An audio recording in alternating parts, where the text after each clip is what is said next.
बिस्मिल्लाहिर्रहमानिर्रहीम। अस्सलाम वालेकुम। कैसे हैं आप सब? उम्मीद है खैरियत से होंगे। तो आज हम बात कर लेते हैं कि अगर आप किसी और कंट्री में मूव कर रहे हैं, स्पेशली अगर आप डेनमार्क मूव कर रहे हैं, तो कौन सी ऐसी चीज़ें हैं जो आपको याद रखनी है मूव करने से पहले पहले। तो सबसे पहले तो ये होगा कि आपका वीज़ा प्रोसेस वगैरह सारा कंप्लीट हो जाए। जब चाहे आप डॉक्टर्स ऑथराइजेशन पे आ रहे हो, चाहे आप किसी वर्क वीज़ा पे आ रहे हो, स्टूडेंट वीज़ा पे आ रहे हो या किसी और पे, तो कौन सा इम्पॉर्टेंट काम है आपको जो करने हैं। तो सबसे पहला जो इम्पॉर्टेंट काम है वो है अकोमोडेशन का, यानी कि रिहाइश का। आपको अपने कंट्री में रहते हुए ही अपने लिए यहाँ पे रेजिडेंस का इंतज़ाम कर लेना चाहिए। तो वो सबसे बेहतर रहता है। वैसे तो यहाँ पे होटल्स वगैरह सब आपको मिल जाएंगे, लेकिन ज़ाहिर है पर नाइट के हिसाब से उसमें बहुत ज़्यादा वो एक्सपेंसिव पड़ जाता है। अगर आपने पहले से अपनी रिहाइश का इंतज़ाम नहीं किया होगा तो आप होटल्स में रहेंगे तो वो बहुत आपको महंगा पड़ेगा। तो बेहतर ये है कि आप रजिस्टर करवाएं अपना नाम बोलिक पोर्टल, गो बोलिक, आरोज़ बोलिक, बहुत सारी साइट्स हैं, वहाँ पे आप रजिस्टर करवाएं। रजिस्ट्रेशन फ़ीस होती है साल की उनकी कोई 100 क्रोन या 300 क्रोन इस तरह से। वो फ़ीस आप पे कर देंगे। फिर आप अपनी रिक्वायरमेंट्स लिखेंगे कि आपको कितने रूम्स का अपार्टमेंट चाहिए, कितना कवर्ड एरिया होना चाहिए, कौन सा एरिया हो, मतलब किस इलाके में होना चाहिए। तो ये सारी रिक्वायरमेंट्स लिखेंगे।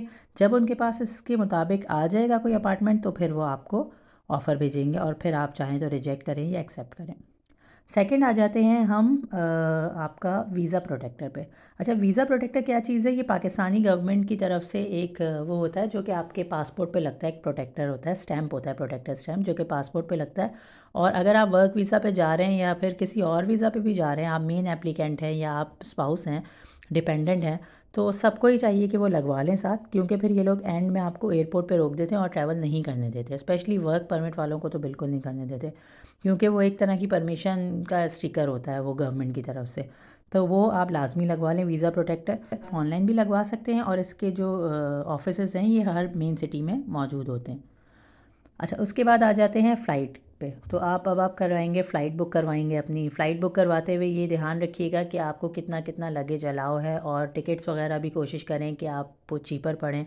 तो चीप फ़्लाइट्स के लिए तो वैसे पेगासस एयरलाइन सबसे बेस्ट होती है। उनके जो टिकट्स हैं उनके रेट्स थोड़े से कम हैं। उसके अलावा तुर्किश एयरलाइन है, कतर एयरवेज़ है, और भी बहुत सारी हैं, एमिरेट्स है, इतिहाद है। तो जो भी आप सेलेक्ट करेंगे तो उसमें आप ये देख लीजिएगा कि आपको कितना लगेज अलाउ है पर पर्सन। और ये जो टिकट्स हैं ये आप ऑनलाइन भी बाय कर सकते हैं, जैसे कि आपको स्क्रीन पे नज़र आ रहा होगा। मोबाइल में भी आपको सारा पता चल जाता है। आजकल ऐप्स होती हैं इनकी, उसमें दिया हुआ होता है कि कौन से दिन कौन सी फ़्लाइट्स वगैरह अवेलेबल हैं। ये सब हो जाता है। अब नेक्स्ट आ जाते हैं कि हम क्या क्या चीज़ें अपने साथ लेके आएँ। तो सबसे पहले तो आप कुरान मजीद अपने साथ रख लें। कुरान मजीद है आपका, और कुरान मजीद याद रखें कभी भी लगेज में नहीं रखिएगा, क्योंकि आपको पता है वो लगेज को बहुत रफ़ तरीके से हैंडल करते हैं। तो आप अपने हैंड कैरी में रखें जो आप अपने साथ साथ रख सकें। कुरान है, तस्बीहात वगैरह जो आप यूज़ करते हैं, जान नमाज़ है, तो ये सारी चीज़ें आप रख लें। क्योंकि यहाँ पे फिर, और आपके बच्चे अगर सिपारा वगैरह पढ़ते हैं तो उनका जो कायदा है, नूरानी कायदा, नमाज की किताब, ये सारी चीज़ें रख लें, क्योंकि फिर यहाँ पे आपको ढूंढने में ये सब कुछ मुश्किल होगी। उसके अलावा आपके मोबाइल चार्जर, हैंड्स फ्री, और ये छोटे छोटे जो होल्डर होते हैं ना जो कि स्विच में आराम से लग जाते हैं, उसके ऊपर आप कोई भी बल्ब लगाना हो तो लगा लें, तो वो भी साथ ज़रूर ले आएँ। अच्छा, ये बात याद रखिएगा कि जो भी सामान आप लाएँ, ऐसा सामान लाइएगा कि जो कि स्पेस कम घेरे और वेट उसका ज़्यादा ना हो और आपकी ज़रूरत का भी हो। तो इस तरह का सामान लाएंगे तो आपको आसानी रहेगी। फिर आपने अपने शलवार कमीज़ या साड़ी वगैरह जो भी आपकी कंट्री में पहने जाते हैं, ये कपड़े रख लें अपने साथ। हस्बैंड के भी शलवार कमीज़, क्योंकि इस तरह के कपड़े यहाँ पे नहीं मिलते। यहाँ पे मिल तो जाएंगे आपको, लेकिन जैसे हम अपने अपने कंट्रीज़ में पहनते हैं उस तरह के यहाँ नहीं मिलेंगे। तो ईद आएगी आगे, बकरा ईद आती है, तो उसके लिए भी आपको चाहिए कि आप अपने साथ अपने सारे कपड़े ले आएँ, बच्चों के अगर बच्चे साथ भी हैं तो। बाकी आप जीन्स की पैंट्स वगैरह भी ले लें। जीन्स वीन्स सब यहाँ मिल जाती है, टी शर्ट्स भी मिल जाती हैं, लेकिन वो ही बात है कि रेट्स हाई होते हैं थोड़े। तो यही जीन्स हम अपने कंट्री से सस्ते रेट्स में ला सकते हैं। और टी शर्ट्स आप लाएँ तो टी शर्ट्स कोशिश करें कि फुल स्लीव्स वाली लाएँ, क्योंकि ज़्यादातर यहाँ पे सर्दी होती है। बच्चों के हाई नेक जो होते हैं अंदर पहनने के, वो ज़रूर ले आएँ, क्योंकि उनकी यहाँ पे बहुत ज़रूरत पड़ती है। उसके बाद हम आ जाते हैं शूज़ पे। शूज़ वगैरह भी देखें, यहाँ पे अलग अलग वेदर के अलग अलग शूज़ होते हैं। तो शूज़ आप बहुत ज़्यादा नहीं ला सकते, क्योंकि उसका वेट ज़्यादा होता है ज़ाहिर है, और जगह भी ज़्यादा घेरते हैं। तो आप एक एक शूज़ का जो वो है पेयर, वो ले आएँ, और एक आपने ज़ाहिर है पहना हुआ होगा। उसके बाद आ जाते हैं बर्तनों पे। बर्तनों में जो है देखें, बर्तन जो है वो भी काफ़ी हैवी होते हैं, तो कोशिश करें बस एक आध जो आप पतीली ला सकते हैं अपने साथ वो ले आएँ। वैसे भी यहाँ पे इंडक्शन वाले चूल्हे होते हैं, तो फ्लैट जिसकी वो हो ना, बेस फ्लैट हो, वो वाली पतीली आपको लानी होगी। और उसमें भी आप इस तरह की कोई एक आध नॉन स्टिक की पतीली ले आएँ। और ज़्यादा लाने की ज़रूरत नहीं है, बाकी आपको यहाँ से आसानी से मिल जाएंगे। रेट्स भी मुनासिब होते हैं। प्लेट्स, स्पून्स और ये ग्लास वगैरह, चाय की छोटी पतीली, इस तरह की छोटी छोटी चीज़ें जो बिल्कुल इनिशियली आपको चाहिए होती हैं, वो आप थोड़ी सी मिकदार में ले आएँ। बाकी बर्तन जो है आप यहाँ से बाई कर सकते हैं, क्योंकि बर्तन स्पेस बहुत ले लेते हैं, तो इस वजह से ज़्यादा रिकमेंडेड नहीं है कि आप बर्तन सारे अपने कंट्री से लेके आएँ। बेडशीट आप ले आएँ, 1 से 2 बेडशीट्स ले आएँ। अगर आपको पाकिस्तानी वाली बेडशीट्स पसंद आती हैं तो वो अपने साथ ले आएँ। बहुत ज़्यादा कैरी करने की ज़रूरत नहीं है, लेकिन आप अपने साथ ला सकते हैं। बाकी देखें, चीज़ें यहाँ पे सारी मिल जाती हैं, लेकिन सिर्फ बताने का मकसद ये है कि इनिशियली जब कोई बंदा आता है तो उसे हर चीज़ बहुत महंगी लग रही होती है, तो बेहतर ये है कि वो अपने साथ इतना सामान लाए कि थोड़े महीने या 1 साल उसका आराम से निकल जाए। कर्टन्स हैं यहाँ पे, कर्टन्स आप ले आएँ, लेकिन बहुत ज़्यादा लाने की ज़रूरत नहीं। ये नहीं कि आप पूरा बैग भर के कर्टन्स ले आए, किसी एक रूम के ले आए। और कोशिश करें कि ब्लैक आउट वाले कर्टन लाएँ, क्योंकि यहाँ पे ज़्यादातर ब्लैक आउट वाले चलते हैं, क्योंकि जब यहाँ पे गर्मियाँ होती हैं तो बहुत बड़े बड़े दिन होते हैं, तो उसमें ब्लैक आउट कर्टन सही रहते हैं। उसके बाद आ जाते हैं आयरन पे। लो वेट आयरन जो होती है फ़िलिप्स की, तो वो अगर लाएँ आप तो ज़्यादा बेहतर है, क्योंकि उसका वेट बहुत कम होता है, तो वो आप लाएंगे तो आपके लिए सही रहेगा। और यहाँ पे वोल्टेज वगैरह का कोई मसला नहीं है, आराम से वही वाले वोल्ट्स की जो पाकिस्तान में चलती है वो यहाँ भी चल जाती है। जूसर ब्लेंडर की मशीन अगर आप चाहें तो वो भी अपने साथ ले आएँ, हल्की फुल्की अगर आपकी है, उसमें भी आपका वोल्टेज वगैरह का कोई इशू नहीं होगा। अच्छा, मशीन आइटम्स जो होते हैं ना, इलेक्ट्रॉनिक आइटम, वो सारे यहाँ पे अच्छे रेट्स में मिल जाते हैं, आप यहाँ से भी बाई कर सकते हैं। मसाले जो इनिशियली आप थोड़े बहुत यूज़ के जो ख़ास मसाले होते हैं, बिरयानी का, कौरमे का, निहारी जो हमारे होते हैं, वो ले आएँ। यहाँ पे मसाले भी सारे मिल जाते हैं, ये भी मैं बता दूँ आपको, लेकिन वही बात है कि आपको शुरू में महंगे लगेंगे। उसके अलावा पिलो जो होते हैं आपके, तकिए और जो क्विल्ट्स होती हैं, रज़ाइयाँ जो होती हैं कंप्रेस होने वाली जो होती हैं ना, जो कम स्पेस घेरती हैं और जो बिल्कुल कंप्रेस हुई हुई होती हैं, बाद में उन्हें हम निकालते हैं तो वो फूल जाती हैं, उस तरह के अगर आप पिलो ला सकते हैं अपने साथ, या आप अपने साथ उस तरह की ब्लैंकेट ला सकते हैं या कोई रज़ाई ला सकते हैं, तो वो ज़रूर ले आएँ। क्योंकि इनिशियली आप जब जिस घर में भी जाएंगे ना, वहाँ पे आपके पास कोई भी सामान नहीं होगा, तो सोने के लिए एटलीस्ट आपके पास ये चीज़ होनी चाहिए। और छोटे बल्ब्स वगैरह जो होते हैं वो भी अपने साथ ले आएँ।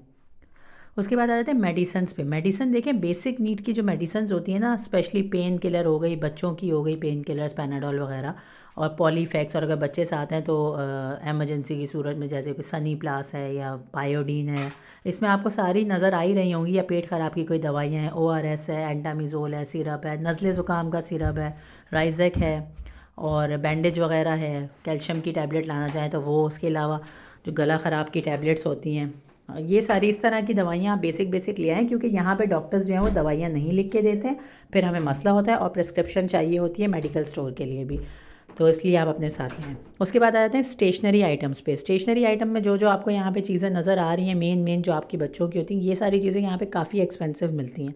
जैसे बच्चों के कलर्स और पेंसिल्स और lunch box, water bottle, bag, ball pens, register, ये सब चीज़ें, पेंसिल, रबर, इरेज़र वगैरह, शार्पनर, मार्कर, और ये सब जो आपको यहाँ स्क्रीन पे नज़र आ रहा है, ये सब भी अपने साथ ले आएँ। अगर आपके साथ जितने बच्चे हैं उनके हिसाब से आप ले आएँ ये चीज़ें।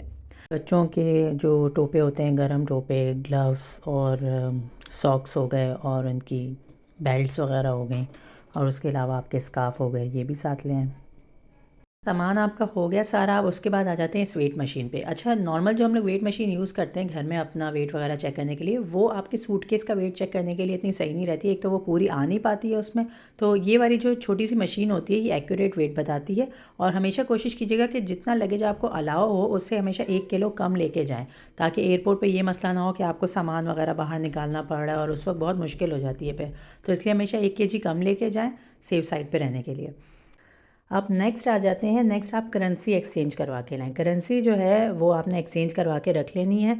देखें, आपको पाकिस्तान में डेनिश क्रोन तो नहीं मिलेंगे, क्योंकि वहाँ ज़्यादा यूज़ नहीं होते, इसलिए डेनिश क्रोन नहीं मिलते। यूरो आपको अलबत्ता मिल जाएंगे, तो आप यूरो में कन्वर्ट करवा लें, क्योंकि यूरो यहाँ पे कन्वर्ट हो जाते हैं डेनिश क्रोन में। और एक बात याद रखिएगा, 500 यूरो का नोट यहाँ नहीं लाइएगा, वो बड़ी मुश्किल से फिर आपका एक्सचेंज नहीं हो पाता, तो आपको मुश्किल होगी। तो आप 100, 200 और इस तरह के यूरो के जो भी नोट होते हैं वो ले आइएगा, और फिर यहाँ के किसी भी करेंसी एक्सचेंज में जाके आप उसे डेनिश क्रोन में कन्वर्ट करवा सकते हैं, ताकि आप इजीली उसको यूज़ कर सकें।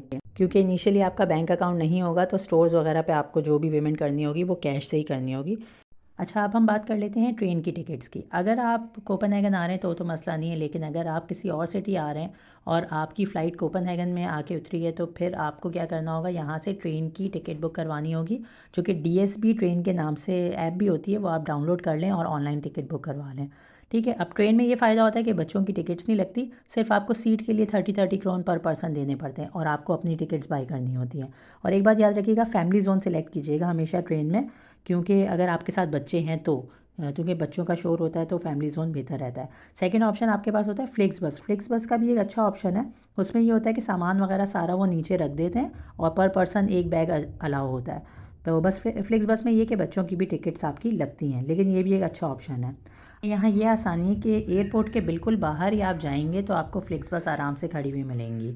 और अगर आप जा रहे हैं ट्रेन से, तो ट्रेन का भी मैं बता देती हूँ। ट्रेन आपको एयरपोर्ट के बिल्कुल नीचे वाले फ्लोर से मिल जाएगी।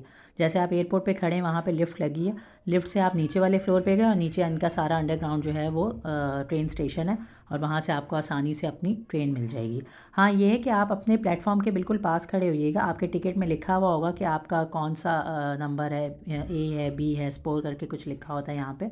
तो आपको उसके पास ही खड़ा होना है और स्क्रीन्स लगी हुई होती हैं स्टेशन में, जिसमें सारी इन्फॉर्मेशन आ रही होती है कि यहाँ से इस सिटी जाने वाली ट्रेन इतने बजे आएगी, तो आप उसी तरफ खड़े हो जाइएगा। ये सारा स्टेशन है इनका नीचे वाले फ्लोर पे, और ऊपर आप जाएंगे तो एयरपोर्ट है, और बस आपको ऊपर से मिलेगी और ट्रेन आपको नीचे वाले फ्लोर से मिलेगी।